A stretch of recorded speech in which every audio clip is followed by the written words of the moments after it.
আল্লাহ সুবহানাহু ওয়া তাআলা বলেছেন, ফামান যুহজিহা আনিন নার, দুনিয়াতে যত সফলতা অর্জন করুক না কেন মানুষ, এটা চূড়ান্ত সফলতা নয়, সাময়িক সফলতা।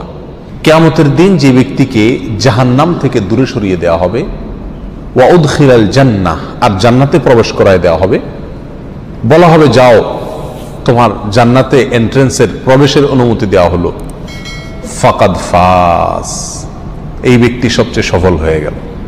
এই হলো সফলতা। এই সফলতার পরে আর কোনো ব্যর্থতার গ্লানি, ব্যর্থতার কোনো আশঙ্কা তাকে তাড়া করবে না। যে ব্যক্তি একবার প্রবেশ করবে জান্নাতে, আর সেখান থেকে সেই নেয়ামত তার কাছ থেকে কখনো ছিনিয়ে নেওয়া হবে না। আল্লাহ তাআলা আমাদের সবাইকে জান্নাতের অধিবাসী হওয়ার তৌফিক দান করুন। যারা অমুসলিম, জাহান্নাম তো তাদেরই জন্য, কিন্তু মুসলমানদের মধ্যেও এরকম বহু হতভাগা, বহু কপাল পড়া মানুষ আছেন যারা তাদের কৃতকর্মের কারণে জান্নাতে যাওয়ার সৌভাগ্য থেকে বঞ্চিত হবেন, তারাও জাহান্নামে যাবেন। রাসূল আকরাম সাল্লাল্লাহু আলাইহি ওয়াসাল্লামের বিভিন্ন হাদিস থেকে সেরকম 17টি শ্রেণীর কথা আজ আমরা উল্লেখ করব। যেই 17 শ্রেণীর লোক এরা জান্নাতে ঢুকে চূড়ান্ত সফলতা এবং সার্থকতা অর্জন করবার সৌভাগ্য থেকে বঞ্চিত হবে, বরং এরা জাহান্নামে যাবে। এরপরে তাদের সেখানে শাস্তি হওয়ার পরে কোনো কালে আল্লাহ সুবহানাহু ওয়া তাআলার দয়া হলে তখন তারা জান্নাতে আসবে। তাহলে মুসলিম হয়েও যে সমস্ত লোকেরা জান্নাতে যাওয়ার সৌভাগ্য অর্জন করবে না, এই সৌভাগ্য থেকে বঞ্চিত হবে, সেই হতভাগা লোকদের ভিতরে 1 নম্বর হলেন অবৈধভাবে হারাম পথে উপার্জন করে যে ব্যক্তি দেহ গঠন করেছে, ওই দেহ জান্নাতে প্রবেশ করবে না। ওই দেহের জন্য জান্নাত হারাম, নো এন্ট্রি।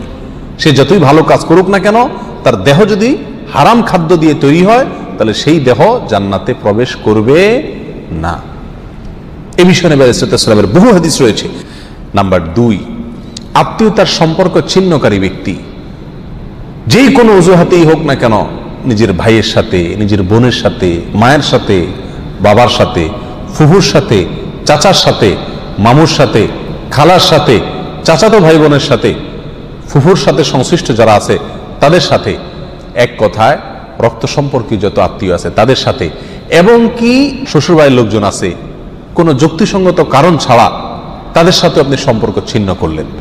আত্মীয়র সাথে সম্পর্ক যে ব্যক্তি ছিন্ন করে, এই ব্যক্তির জন্য জান্নাতে প্রবেশের সুযোগ নাই। নবী আলাইহিস সালাম বলেছেন, লা ইয়াদখুলুল জান্নাতা কাতি', যে ব্যক্তি আত্মীয়তার সম্পর্ককে ছিন্ন করে ফেলে, কোনো সম্পর্ক রাখে না, কথাবার্তা বন্ধ করে দেয়, উঠা বসা বন্ধ করে দেয়, এই ব্যক্তি জান্নাতে প্রবেশ করবে না। আপনার জান্নাতে যাওয়ার স্বার্থেই আপনাকে রক্ত সম্পর্ক আত্মীয়দের সাথে কি করতে হবে? সম্পর্কটাকে রক্ষা করে রাখতে হবে। তৃতীয়ত, মুসলিম হয়েও যে ব্যক্তি জান্নাতে প্রবেশ করতে পারবে না ভাই, তিনি হলেন ওই ব্যক্তি যে তার প্রতিবেশীকে কষ্ট দেয়। পাশের জমিনওয়ালার আইল ঠেলাঠেলি করে, পাশের বাড়ির লোকের ছাদের উপরে ময়লা ফেলে, জোরে সাউন্ড দিয়ে গান শুনে পাশের প্রতিবেশীর কষ্ট হয়। এক কথায় প্রতিবেশীকে যারা কষ্ট দেয়, এই লোকগুলো জান্নাতে যাবে না। এ বিষয়ে সহিহ মুসলিমের ভিতরে সুস্পষ্ট হাদিস রয়েছে, যে হাদিসের আলোকে জানা যাচ্ছে যে যে ব্যক্তি তার প্রতিবেশীকে কষ্ট দেয়, সে জান্নাতে প্রবেশ করতে পারবে না। অতএব আমার আশেপাশে যারা বসবাস করবে, প্রতিবেশী যারা থাকবেন, তাদের সাথে সম্পর্ক ভালো রাখার চেষ্টা করতে হবে। সম্পর্ক ভালো রাখতে পারেন আর না পারেন, অন্তত আপনার কোনো আচরণ দ্বারায়, আপনার কোনো কাজ দ্বারা যেন তাদের কোনো কষ্ট না হয়। নাম্বার 4, মা বাবার অবাধ্য সন্তান, যেই সন্তান তার মা বাবার ন্যায্য নির্দেশকে অমান্য করে, লঙ্ঘন করে, পাত্তা দেয় না, মানে না, এই সন্তানের জন্য জান্নাত নিষেধ। সে যত নেকামল করুক, সে যত ভালো কাজ করুক, যত নামাজ কালাম পড়ুক, কপালে দাগ ফেলায় দেখ, কোনো ফায়দা নাই, তার জান্নাতে যাওয়ার সুযোগ নাই যদি সে কি করে? মা বাবার নির্দেশকে লঙ্ঘন করে। আল্লাহ এবং তার রাসূলের নির্দেশের পরেই আল্লাহর জমিনে যদি কারণ নির্দেশ মানা জরুরি হয়, বাধ্যতামূলক হয়, তিনি হলেন কে? মা এবং বাবা। যদি তারা আল্লাহর নির্দেশের বাইরে কিছু করতে বলে, অন্যায় করতে বলে, তাহলে সেটা মানা যাবে না। অযৌক্তিক কিছু করতে বললো সেটা মানা যাবে না, কিন্তু যুক্তিসঙ্গত যত নির্দেশ করবে সেটা আপনাকে মানতে হবে।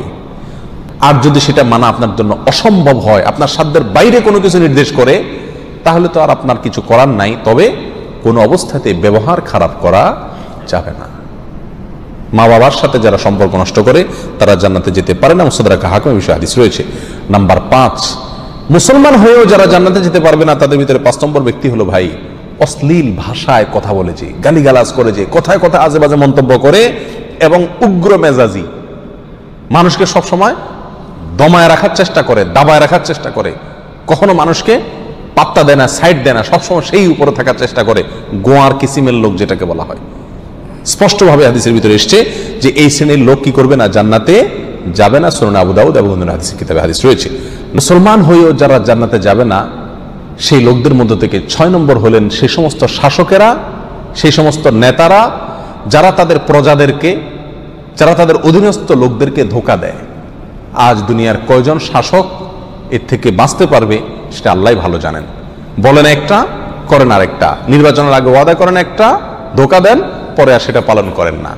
তো সে সমস্ত শাসকেরা যারা তাদের প্রজাদেরকে, অধীনস্থদেরকে ধোঁকা দেয় তারাও জান্নাতে প্রবেশ করতে পারবে না। এই বিষয়ে সহিহ বুখারীতে হাদিস রয়েছে। 7 নম্বর, মুসলমান হয়েও যে ব্যক্তি জান্নাতে যাবে না সে হলো অন্যের সম্পদ যে আত্মসাৎ করে।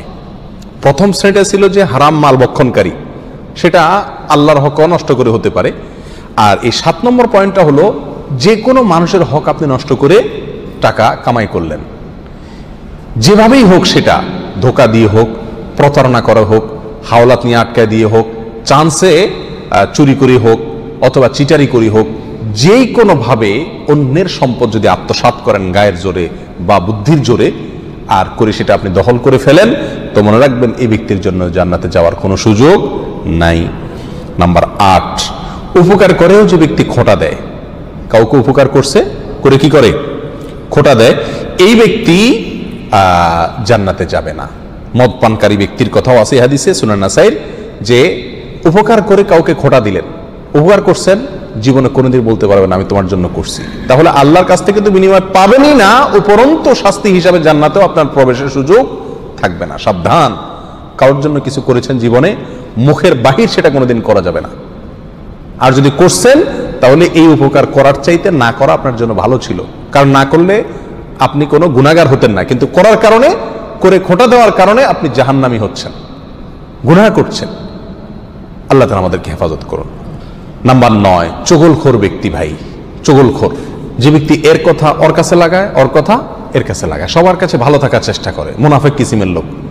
এরা সমাজের সমস্ত ঝগড়া ফাসাদ লাগানোর ক্ষেত্রে মূল ভূমিকা রাখে। আল্লাহ মাফ করুন, এই চরিত্র আমাদের অনেকের ভেতরেই কম বেশ আছে। এই চগলখোর লোক জান্নাতে প্রবেশ করবে না, সহিহ মুসলিম হাদিসে রয়েছে। নাম্বার 10, অন্যের পিতাকে যে নিজের পিতা বলে পরিচয় দেয়। অনেক পালক পুত্র আছে নিজের জন্মদাতা বাবাকে বাবা হিসাবে পরিচয় দেয় না, যে লালন পালন করে তাকে বাবা হিসাবে পরিচয় দেয়।